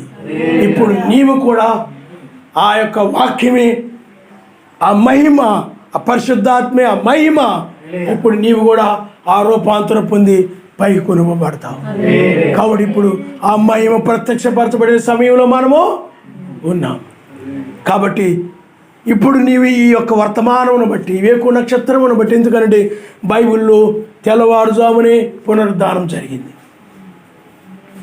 అందుకని అక్కడ కాలాలకి ఇప్పుడు కాలాలకి, అప్పుడు దానికి ఇప్పుడు పునరుద్ధానానికి ఇప్పుడు పునరుద్ధానానికి అన్నీ కూడా ఖచ్చితంగా సరిపోవడం మనం చూస్తున్నాం. ఎందుకనంటే ఇది పునరుద్ధాన సమయం అని గ్రహించడం కోసమే, ఈ పునరుద్ధాన కాలమని గ్రహించడం కోసమే. కాబట్టి పిల్లారా, ఆ దినము తేటపరచుడని పౌలు గారు, అపోస్తుడని పౌలు గారు, అలాగే రోమీలతో కూడా సర్వశక్తిమంతుని కుమారు ప్రత్యక్ష కొరకు, అనగా తేటపరచబడు కొరకై సృష్టి యావత్తు మూలుగుచ్చు ఉన్నదని చెప్పాడు. కాబట్టి ఇప్పుడు ఆయన విమోచకుడుగా ఉన్నాడు. ఆయన దేహమును విమోచించేవాడుగా ఆయన ఉన్నాడు. అప్పుడు నిన్ను పాపము నుండి తన రక్తము ద్వారా ఆయన విమోచించాడు. ఇప్పుడు తన మహిమ ద్వారా ఆయన ప్రియులారా, అందుకని బైబిల్లో మహిమ అనగా పునరుద్ధానం చెందడం అని బైబిల్లో ఉంది. అందుకని అంటాడు, సర్వశక్తిమంతుడు కుమారుడు మహిమ పొందవలసిన గడియ వచ్చింది, ఒక విత్తనం చచ్చితేనే కానీ బ్రతికించబడదు కదా అన్నాడు. కాబట్టి నీవు లోకరీతిగా ఆశలన్నీ కూడా చనిపోయి నీవు ఈ చివరి కాలంలో పరిపూర్ణంగా ప్రేమ స్వరూపంతో నువ్వు లేవడమే, ప్రేమ స్వరూపిగా మారడమే. ఎందుకంటే ఆయన ప్రేమ స్వరూపి అయి ఉన్నాడు. మారడమే నువ్వు రూపాంతరం చెందడం. ఈ రూపాంతరం పొందిన వ్యక్తిలో రూపాంతరం చెందినప్పుడు మహిమ శరీరమే కనపడుతుంది తప్ప మరి ఆ యొక్క శిథిలమైపోయే శరీరమే కనపడదు. అలాగే నీ అంతరంగంలో రూపాంతరం జరిగినప్పుడు నీలో ప్రేమ, ఆ నీతి, సమాధానం, పరిశుద్ధాత్మ ఆనందమే కనపడుతుంది తప్ప నీలో అసూయ కానీ, ద్వేషము కానీ, దురాలోచనలు కానీ, వాళ్ళ మీద వీళ్ళ మీద దురాలోచనలు పెట్టుకొని ఉండడం కానీ ఏమీ నీలో ఉండదు. ప్రేమే ప్రేమే ప్రేమే. అంత రూపాంతరము హృదయంలో జరిగినప్పుడే ఈ శరీరము జరుగుతుంది. అందుకని హృదయ శుద్ధి లేకుండా ఆయన చూడలేరనుంది బైబిల్. హృదయం శుద్ధి పొందితేనే ఈ శరీరం మార్పు పొంది మధ్యాకాశంలో ఆయన చూస్తారు తప్ప హృదయం కనుక శుద్ధిగా లేకపోయినట్లయితే. అందుకని నోటిలోని పోయినవి మనుషులను ప్రతిరూపరచవు, కానీ హృదయంలో నుండి వచ్చే నీ దురాలోచనలు, నీ అసూయ, నీ యొక్క ద్వేషము, లేకపోతే లోకాశలు, ధనాపేక్షలు, ఈ ఐక్య విచారాలు, హృదయంలో నుండి వచ్చే ప్రతిదీ నేను అపవిత్రపరుస్తుందని బైబిల్ చెప్తాను. కాబట్టి పిల్లారా, ఇంకా నీ ఎప్పుడైతే షకీనా మహిమ అనగా రూపాంతరం చెందావో, నువ్వు తిరిగి లేచావో, ఆయన వల్ల నువ్వు లేచావో, అప్పుడు నీలో ఈ యొక్క చెడ్డవేవి కూడా నీలో ఇక పుట్టనే పుట్టవు. వాక్యముతో హృదయం నిండి ఉంటుంది. పరిశుద్ధాత్మ చేత నింపబడిన వ్యక్తిగా నీవు ఉంటావే తప్ప ఇలాంటివి ఏమి కూడా నీలో ఉండనే ఉండవు. ఎందుకంటే ఒక పొలములో గోధుమ పంటే తప్ప గడ్డి కానీ, పిచ్చి మొక్కలు కానీ, గచ్చపొదలు కానీ, ముళ్ళ తప్పులు కానీ ఏమి ఉండకుండా ఆ రైతు ఏం చేస్తాడంటే వాటిని పీకేస్తాడు, తీసేస్తాడు. అప్పుడు గోధుమ పంట మాత్రమే దానిలో ఉంటుంది. ఏవి కూడా నీ హృదయంలో కూడా అంతే, వాక్యమే తప్ప గచ్చబొదలు, ముళ్ళ తప్పులు, ఏమైనా ఎండిపోయిన గడ్డి మొక్కలు, లేకపోతే గడ్డి ఏది కూడా నీలో ఉండకుండా స్వచ్ఛమైనటువంటిదిగా, నీరులో ఒక మురికి లేకుండా ఎంత స్వచ్ఛంగా ఉండదో నీలో ప్రేమ తప్ప, అది కపటమైన ప్రేమగా స్వచ్ఛమైన ప్రేమతో ఇంకా నీలో ఇలాంటివి ఏమీ లేకుండా ఉంటాయి అన్నమాట. అందుకని ప్రేమలో అసూయ ఉండదు. నువ్వు నీ సహోదరుని ప్రేమిస్తున్నప్పుడు ఆ ప్రేమలో అసూయ ఉండదు. నువ్వు అసూయ పడుతున్నావంటే నీ సహోదరుడు ఏదైనా మంచి కార్యాలు చేసినప్పుడు, మంచి పనులు చేసినప్పుడు, లేకపోతే నీ సహోదరుని ఎవరినైనా అభినందించినప్పుడు నువ్వు వారి పట్ల అసూయ పడుతూ ఉన్నట్లయితే నీలో ప్రేమ లేదు. ప్రేమ ఉన్నప్పుడు నీవు కూడా సంతోషించే వారితో సంతోషిస్తావు, శ్రమపడి వారితో శ్రమపడతావు, ఆనందించే వారితో ఆనందిస్తాడు. అంతేగాని ఎవరైనా ఆనందంగా ఉంటే ముఖం ఎత్తి పెట్టుకో, లేకపోతే నీవు బుర్రాలా ఇలా తిప్పుకో, లేకపోతే నీవు అసూయపడవు, అలాగుండవు. నీవు కూడా వారితో ఆనందిస్తావు అన్నమాట. అందుకే బైబిల్ చెప్తుంది, ఆనందించు వారితో ఆనందించాయి, దుఃఖించు వారితో దుఃఖించాయి. ఎవరన్నా దుఃఖిస్తూ ఉంటే వాళ్ళకి అలాగే ఉండాలి అని నువ్వు అనుకో. వాళ్ళ గురించి నువ్వేం చేస్తావు చెప్పండి? ప్రార్థిస్తావు, వాళ్ళ దుఃఖంలో పాలు పొందుతావు. అదే ఒక శరీరం అంటే అదే. శరీరంలో ఏదైనా ఒక చేతికి దెబ్బ తగిలితే కన్నీరు గారుస్తుంది, చేయి వెళ్ళి దానికి తుడుస్తుంది, చేస్తే ఏమిటది? దానికి అలాగే ఉండాలని చేయి పక్కకుండదు, దానికి అలాగే ఉండాలి అని చెప్పి చేతికి అలాగే ఉండాలని చెప్పి కళ్ళు ఏడవకుండా ఉండవు. అన్నీ కూడా దాని కష్టంలో పాలు పొందుతాయి. ఆనందం కలిగినప్పుడు అన్నీ కూడా ఆనందిస్తూ ఉంటాయి. అది ఆయన నామనిస్తారు. అందువల్ల ప్రేమలో ఇలాంటివి దురాలోచనలు, లేకపోతే అసూయ కానీ, ద్వేషము కానీ, కక్ష కానీ ఇవన్నీ ఉన్నట్లయితే నీలో ప్రేమ లేనట్టు లెక్క. ప్రేమలో అవన్నీ ఉండవు. ప్రేమ లక్షణాలు కాదు అవి. ప్రేమలో జాలి, కనికరము, దయ, క్షమించే గుణము, ఇవన్నీ ప్రేమలో ఉంటాయి. కాబట్టి పిల్లారా, నీ హృదయంలో ఏముండాలి చెప్పండి? వాక్యం ఉండాలి. కాబట్టి ఇప్పుడు తేటపరచబడుతుంది ఎవరు నిజమైన కుమారులు, ఎవరు కుమారులు కాదు తెలియజేయబడతా ఉంది. ఆనాడు అబ్రహాం సంతానం ఎవరో, అబ్రహాం సంతానం కారెవరు, ఆ దూత ఇప్పుడు దాన్ని తెలియజేశాడు. దూత ద్వారా మనకు తేటపరచబడింది. కాబట్టి ఇప్పుడు సృష్టి విమోచించబడే సమయం వచ్చింది. ఆ సృష్టి కూడా అమర్త్యమైనదిగా మారుతుంది. నువ్వు అమర్త్యమైన వ్యక్తిగా మారిపోతున్నావు కాబట్టి సృష్టి కూడా మారిపోతుంది. ఏదో ఆదాము పాపంలో పడిపోయినప్పుడు, మరణంలో పడిపోయినప్పుడు వాళ్ళు సృష్టి కూడా మరణంలో పడిపోయింది. ఇప్పుడు మరలా నీవు విమోచించబడడం ద్వారా, అమర్చితను పొందడం ద్వారా ప్రకృతి కూడా ఇప్పుడు అమర్చితను పొందాలని, అది కూడా అమర్చితను పొందుతుంది. అందుకని దాని కొరకే మూలుగుతూ ఉంది. నీవు కూడా మూలుగుతున్నావు. అది కూడా శిథిలమయ్యే గుడారాన్ని కలిగి ఉంది. నిత్యమైన దానికోసం అది మూలుగుతూ ఉంది. ఇప్పుడు నిత్య నివాసాన్ని పొందుకుంటున్నావు కాబట్టి అది కూడా నిత్యమైన దాన్ని పొందుకోబోతుంది ప్రకృతి కూడా. అందుకనే మహిమ గల స్వాతంత్రము ఇంకా దేని యొక్క దాసత్వములు అది ఉండకుండా అది స్వతంత్రాలుగా ఉంటుంది. నీవు కూడా పాపం యొక్క దాసత్వంలో ఉండకుండా, సాతాను యొక్క దాసత్వంలో ఉండకుండా, సాతాను సంబంధమైనటువంటి ఆ పాపుల యొక్క దాసత్వంలో ఉండి పాపమును చేస్తూ నువ్వు ఆ పాపం యొక్క దాసత్వంలో ఉండకుండా ఇప్పుడు స్వతంత్రురాలుగా, ఇంకా లోకాశ నుండి వీటన్ని విమోచించబడడం ద్వారా నువ్వు ఇప్పుడు స్వతంత్రురాలివి. ఇంకా నీలో లోకాశలు, ధనాపేక్షలు ఇవన్నీ ఉన్నాయనంటే వాటి యొక్క దాసత్వంలో నీవు ఉన్నట్టే, ఆగరు వలె నీవు ఉన్నట్టే, ఒక దాసి వలె నీవు ఉన్నట్టే. కాబట్టి నీవు వాటన్నిటి నుండి కూడా విమోచించబడి స్వతంత్రం అవ్వాలి, మహిమ గల స్వాతంత్రము పొందాలి. సృష్టి కూడా ఆ మరణము నుండి విమోచించబడి అది కూడా యొక్క మహిమ గల స్వాతంత్రమును ఇంకా దేని యొక్క పాపుల యొక్క ఈ దుష్టుల యొక్క దాసత్వంలో ఉండకుండా అది కూడా స్వతంత్రురాలుగా ఉంటుంది అన్నమాట. స్వతంత్రురాలుగా ఉంటుంది. అదే పైన యెరూషలేమని, అది శారా అని, అది స్వతంత్రురాలని బైబిల్ చెప్తా ఉంది. పైన యెరూషలేము స్వతంత్రముగా ఉంటుంది. దేని యొక్క దాసత్వంలోనూ అక్కడ ఉండదు. అది స్వతంత్రం. ఆగరైనట్లయితే ప్రస్తుతం ఉన్న యెరూషలేముకు సాదృశ్యం. ఈనాడు చాలామంది ఇజ్రాయెల్ దేశం వెళ్ళి వచ్చాను, పవిత్ర యాత్రని, ఆ యాత్రని, ఈ యాత్రని డబ్బులు దండుకోవడానికి చాలామంది ఆ యాత్రలు టూర్లు పెట్టి తీసుకుపోతూ ఉంటారు. కానీ అక్కడ పూర్వం ఇవన్నీ ఇప్పుడు ఏమి లేవు. అక్కడ అన్నీ కూడా రోమన్ క్యాథలిక్ కూడా చేతుల్లో ఉన్నాయి. అన్నీ కూడా రకరకాల చర్చిలు, రకరకాల ఏవేవో కట్టేశారు మొత్తం కూడా. అది ఇదే అంటే గుడ్డిగా నమ్మొస్తున్నారు. అది ఎంతవరకు నిజమో తెలియదు. కాబట్టి అది ఒక ఆగరం వలె ఉంది. ఎందుకంటే అది అరబ్బుల చేత తొక్కబడతా ఉంది.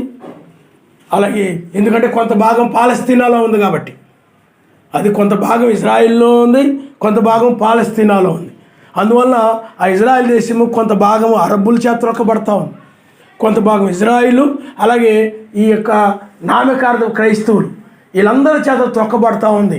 అది ప్రస్తుతం ఉందనుడు ఆగరవలే అది ఒక పాపపు దాసత్వంలో ఉంది. ఇంకా అది విమోచించబడలేదు. ఇజ్రాయిలు ఆయన జనులే, కానీ ఇంకా విమోచించబడలేదు. ఇప్పటికీ మెస్సైన వాళ్ళు నమ్మరు. కానీ మనం పైకి కొనుకోబడిన తర్వాత మోషే ఏలియాలు వస్తారు. అప్పుడు యోసేపు వలె ఆయన వస్తాడు అక్కడ వాళ్ళ దగ్గర.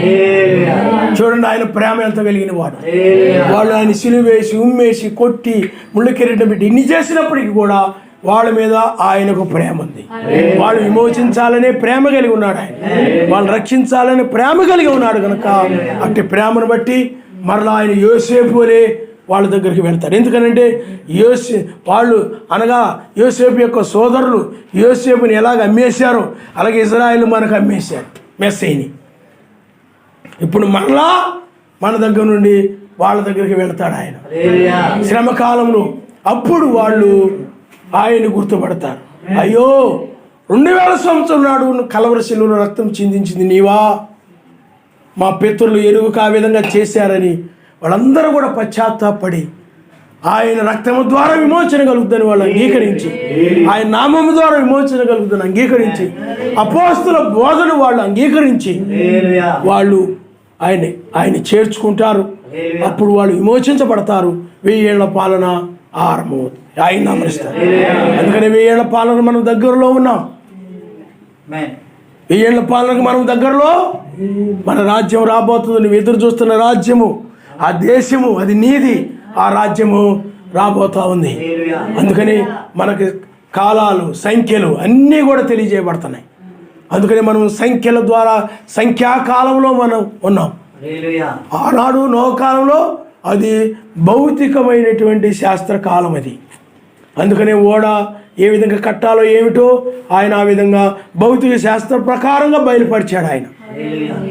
ఆ తర్వాత మొదటి రాకడలో రసాయనాలు 16 లోహాలు మట్టిలో ఉంటాయి అంటారు.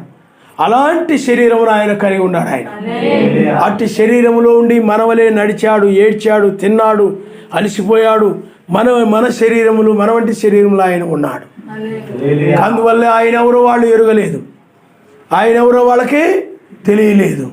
అయితే వారు సిలువ వేశారు, ఆయన్ని చంపివేశారు. కాబట్టి పిల్లారా, అప్పుడు ఆయన శరీరము రసాయనాలతో కూడినటువంటి శరీరము కలిగిన వాడుగా ఆయన ఉన్నాడు. ఆయన ఆ శరీరము ద్వారా తను బయలుపరుచుకున్నాడు, భౌతిక శాస్త్రము ద్వారా బయలుపరుచుకున్నాడు. ఇప్పుడు సంఖ్యల ద్వారా ఆయన బయలుపరుచుకుంటున్నాడు. సంఖ్యల ద్వారా, సంఖ్యల కాలంలో మనమున్నాం. అందుకనే 7 అది సర్వశక్తిమంతుని యొక్క సంఖ్య. 8 నిత్యత్వము, నూతన సృష్టి. 13 అది సాతాను సంబంధమైన ఒక స్త్రీ సంఖ్య. అది అందుకని స్త్రీ సంఘము, మెస్సయ్య లేడు అక్కడ. స్త్రీయే యెజబెలు ఎలాగో అది కూడా అంతే. అందుకనే ప్రియులారా, ఆనాడు కూడా యెజబెలు, ఏలియా. నాది సత్యం అంటే నాది సత్యం, మాది అపోస్తుల బోధ మీద ఉందంటే నాది కరెక్ట్ అని యెజబెలు అంటా ఉంది. కానీ ఒక సమయం వచ్చినప్పుడు సర్వశక్తిమంతుడు తేటపరిచాడు. ఏలియా దగ్గరకు వచ్చి, ఏలియా, అతడు గిల్గాలు నుండి వెళుతూ ఉన్నాడు, ఏలియా నువ్వు బేతేలుకి వెళ్ళు. ఓ సర్వశక్తిమంతుడు ఏలియా సత్యవంతుడిని రుజువు చేస్తున్నాడు. అతడు అపోస్తుల బోధ మీద ఉన్నాడని రుజువు చేయబడతా ఉంది. ఏలియా నువ్వు ఎరికోకు వెళ్ళు. ఎరికో విధేయత చూయించాడు. ఏముంది ఇక్కడి నుంచి అన్నావు, తర్వాత ఇప్పుడు అంటున్నావు, ఇక్కడ అంటున్నావు ఏంటి? ఎక్కడ ఎదిరించలా, ఎక్కడ ఎదురు మాట్లాడలా ఎలీషా. అందుకు మరలా తర్వాత యొర్దానుకు వచ్చాడు. అక్కడి నుండి అతను ఆరోహణమయ్యాడు. ఆయన హల్లెలూయా. ఆ తర్వాత యెజబెలు మీదకి ఎలీషా కాలంలో ఉగ్రత వచ్చేసింది. అందుకని ఏలియా వెళ్ళిపోయాడు, యెజబెలు ఉగ్రతలో పడిపోయింది. ఇప్పుడు కూడా ఏలి ఆత్మ, తుయతీర సంఘ కాలంలో ఏలి ఆత్మ కలిగిన వారు ఉన్నారు. అందుకే మెస్సయ్య క్రియలు కలిగిన వారు ఏలి ఆత్మ కలిగిన వారు. యెజబెలు కూడా ఉంది తుయతీర సంఘ కాలంలో. సేమ్ ఇప్పుడు అది. అందుకని ఆయన అగ్ని నేత్రములతోనూ అపరంజి వంటి పాదములతోనూ పిల్లారా. అందుకని 1988లో బంగారముతో ఆయన, 1993లో అగ్నితోనూ ప్రత్యక్షపరచుకున్నాడు. ఇప్పుడు న్యాయాధిపతిగా ఆయన వాక్యం ఉన్నది. వాక్యమే, అందుకని ఆయన వాక్యం ద్వారా తీర్పు తీరుస్తాడని బైబిల్ చెప్తా ఉంది. ఇప్పుడు యెజబెలు ఎవరు, ఏలి ఆత్మ కలిగిన వారు ఎవరు? అందుకని మెస్సయ్య కలిగిన వారికి వేకు చుక్కనిచ్చిదని అంటున్నాడు. వేకు చుక్క అనగా ఆయన రాజ్యమే. ఆయన రాజ్యాన్ని ఇస్తూ ఉన్నాడు. యెజబెలుకి శ్రమ, వేదన. ఇప్పుడు కూడా 2 రకాలైనటువంటి వాళ్ళు ఉన్నారు. ఇప్పుడు వేకు చుక్కని నీవు పొందుకున్నావు. మేము వేకు చుక్క అనగా మెస్సయ్యని నువ్వు పొందుకుంటున్నావు, ఆయన రాకడని నీవు పొందుకుంటున్నావు. కాబట్టి పిల్లారా, ఇప్పుడు దినములో వేకు నక్షత్రము ద్వారా మెస్సయ్య క్రియలు కలిగిన వారు ఎవరు, యెజబెలు ఎవరు తేటపరచబడతాము. మనం ముగింపులో మనం ఉన్నాం. ఏదైనా నిలబడితే ఇప్పుడు ఆయన కోసం నిలబడే సమయం ఇది. నాకు ఇంకా లోకములు అది ఉంది ఇది ఉందని ఆయన కనుక నువ్వు నిర్లక్ష్యం చేసినట్లయితే, ఆయన ఒక్క వాక్యాన్ని కనుక నువ్వు నిర్లక్ష్యం చేసినట్లయితే, ఆయన మాటను నిర్లక్ష్యం చేసినట్లయితే నువ్వు విడిచిపెట్టబడతావు.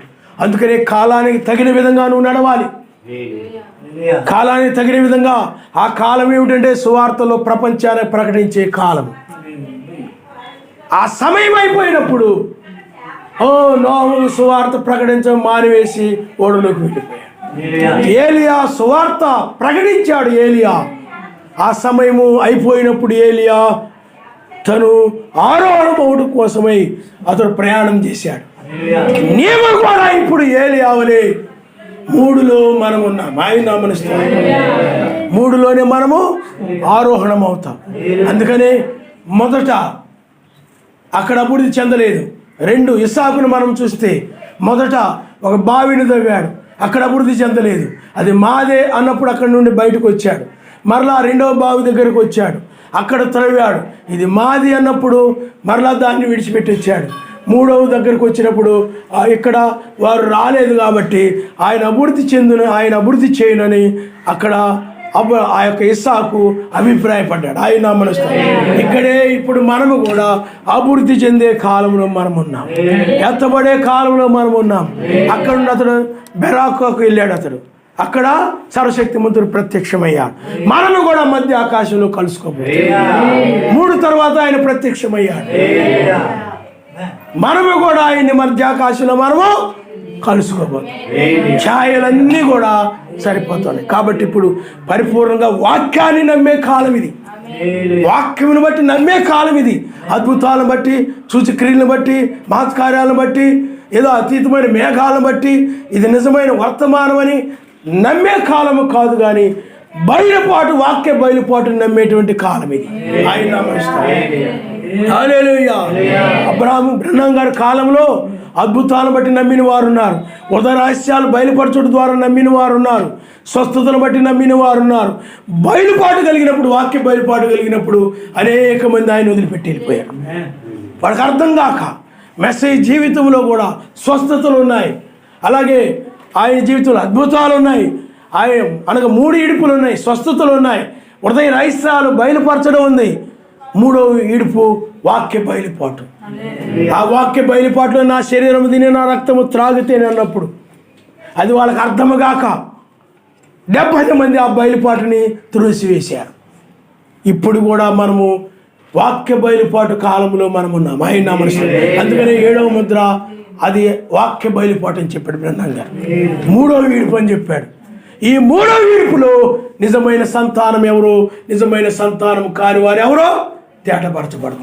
అద్భుతములను బట్టి నమ్మడం కాదు, చాలామంది నమ్ముతారు. అది సూచక్రియలను బట్టి నమ్మడం కాదు, చాలామంది నమ్ముతారు. అలాంటివి చూసి చాలామంది మోసపోతున్నారు. ఇప్పుడు చాలామంది చాలా చర్చీలో, పెద్ద పెద్ద చర్చీలో, మా చర్చిలో 8 మంది బతికారు, 10 మంది బతికారు, లేకపోతే ఇలా రోగులు స్వస్థపరచబడ్డారు, నేను ఇలా ఫోన్ చేయగా ఆడు బాగుపడ్డాడు, ఇది బాగుపడ్డాడు. మా చర్చిలో వాళ్ళందరూ ఇలాంటి వాళ్ళే రేపు విడిచిపెట్టబడి నీ నామాన అద్భుతాలు చేయలేదా, నీ నామాన మహత్కార్యాలు చేయలేదా, నీ నామను ప్రార్థించగా 8 మంది బ్రతకలేదా, నీ నామను ప్రార్థన చేయగా 10 మంది బ్రతకలేదా అంటారు. కానీ అక్రమం చేయవాళ్ళరా మీరెవరో నాకు తెలియదు అంటాడు. వాళ్ళకి వాక్య బయలుపాటు లేదు, వాళ్ళకి మర్మముల యొక్క బయలుపాటు లేదు, 2వ రాకడ యొక్క మర్మము బయలుపాటు లేదు వాళ్ళకి. 7 సంఘకాలాల్లో 7 సంఘకాలాలు, 7 యొక్క ముద్రలు ఇవన్నీ మర్మంగా ఉంచబడ్డాయి. కానీ 7వ దూత వచ్చినప్పుడు మర్మములు తెలియజేయబడతాయి అన్నది బైబుల్. కనుక 7వ దూత వచ్చినప్పుడు మర్మములు తెలియజేయబడ్డాయి. కానీ 7వ ముద్ర దగ్గరకు వచ్చేటప్పటికి ఆయన ఆఫ్ చేశాడు. బ్రహ్మం గారితో నువ్వు ఆగుము, దీని గురించి నువ్వు చెప్పొద్దు, నువ్వు ముందుకు వెళ్ళొద్దు, ఇక దీన్ని ఎక్కువగా విశదీకరించొద్దు అని చెప్పాడు. ఆయన చెప్పడానికి ప్రయత్నం చేస్తే చెప్పొద్దు.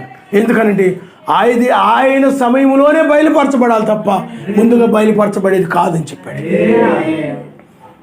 కాబట్టి కొంతమంది ఉదయ సంఘాల్లో కొంతమంది 7వ ముద్ర 1963లో నింపబడిందని చెప్తున్నారు. అది తప్పుడు పోదు. 1963లో నింపబడితే మరి బ్రహ్మం గారు అప్పుడే ఆ యొక్క 7వ ముద్రలో ఆ దినము జాము గడి ఎవరికి తెలియదు నీతి చెప్తాడు.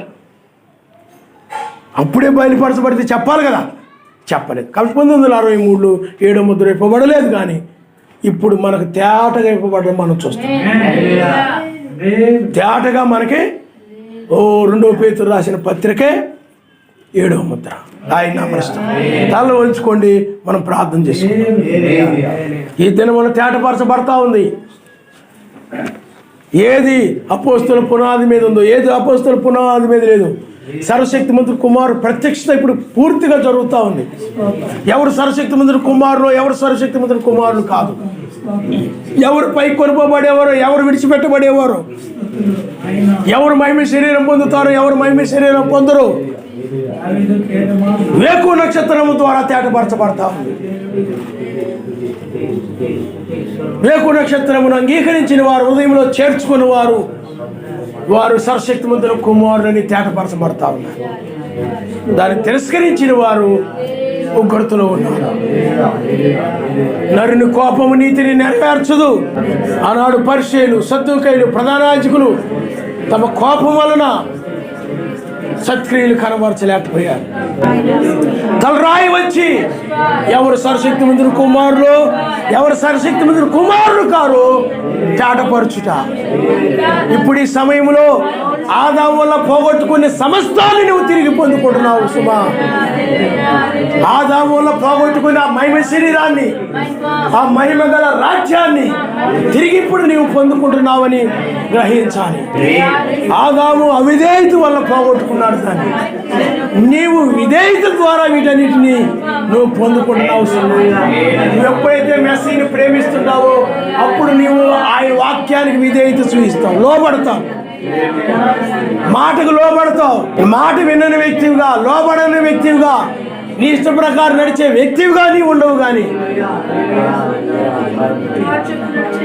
నీ ఇష్టమైన నిర్ణయాలు తీసుకొని, నీ ఇష్టమైన అభిప్రాయాలతో, నీ ఇష్టమైన ఆలోచనలతో నువ్వు జీవించవు. కానీ ఆయన ఇష్ట ప్రకారంగా నువ్వు నడవడం జరుగుతుంది.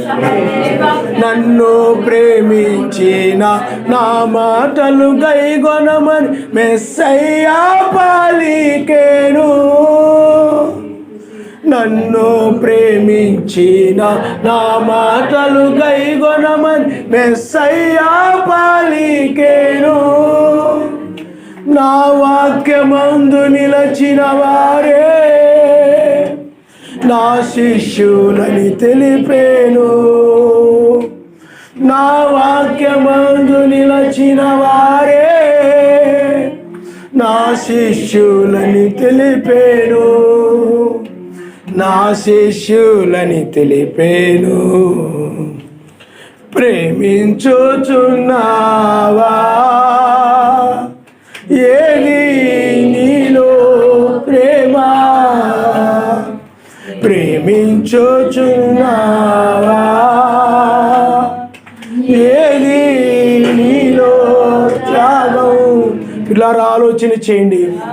ఓ జాన్సన్ గారి సంఘములు ఇప్పుడు పిల్లారా 8:13 ఉండడం మనం చూస్తున్నాం.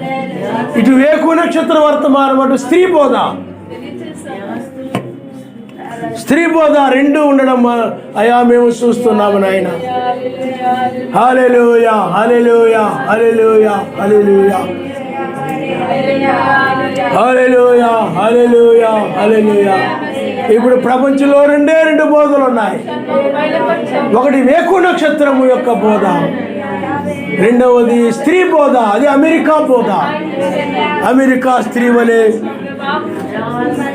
అధికారం చేస్తూ ఉపదేశిస్తూ, అమెరికా స్త్రీ తలబిరుసు కలిగినటువంటి స్త్రీ, గర్వము కలిగినటువంటి స్త్రీ, లోబడే లక్షణాలు లేనటువంటి స్త్రీ. వాక్యానికి లోబడదు. సర్వశక్తి మంతుడంటే భయం లేదు. విచ్చలవిడి దేశం అది. వాళ్ళకి నచ్చిన బట్టలు వేసుకుంటారు, నచ్చిన విధంగా జుట్లు కత్తిరించుకుంటారు, నచ్చిన విధంగా పాపాలు చేస్తారు, నచ్చిన విధంగా జీవిస్తారు. వాక్య భయం లేదు, సర్వశక్తి మంతుడు భయం లేదు. చాలా భయంకరమైన దేశం.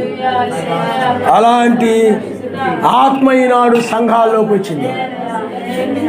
ఒకటి స్త్రీ బోధ, రెండవది వేకు నక్షత్రం బోధ. మెస్స యొక్క ప్రధాన దూత యొక్క వర్తమానం. నాయనా స్తోత్రములు, నాయనా స్తోత్రములు. నాయన బిడ్డలు మీరు జ్ఞాపకం చేసుకోండి నాయనా. నా తండ్రి, హల్లెలూయా, హల్లెలూయా, హల్లెలూయా. విడిచిపెట్టబడకూడదు నాయన. ఓ నీకే వందనాలు, వందనాలు, వందనాలు, వందనాలు, వందనాలు. ప్రతి బిడ్డను పేరు పేరు మీరు జ్ఞాపకం చేసుకోండి నాయన.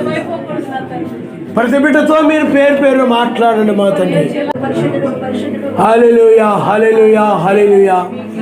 3లో నుండి ఏలియా ఆరోహణమైన రీతిగా నా తండ్రి, 3లో నాయన ఇస్సాకు నాయన అభివృద్ధి చెందాడని, అభివృద్ధి చెందిందని అనుకొని దానికి ఎడము అని పేరు పెట్టాడు నాయన. ఈనాడు కూడా నీ బిడ్డలు ఆత్మీయంగా అభివృద్ధి చెందడానికి సహాయం చేయండి. నీ రాజ్యముగా మారడానికి కృప చూపండి నాయన. హల్లెలూయా, హల్లెలూయా, హల్లెలూయా, హల్లెలూయా. నాయన ప్రతి బిడ్డను పేరు పేరు మీరు జ్ఞాపకం చేసుకోండి నాయన. ప్రతి బిడ్డతో మీరు మాట్లాడు.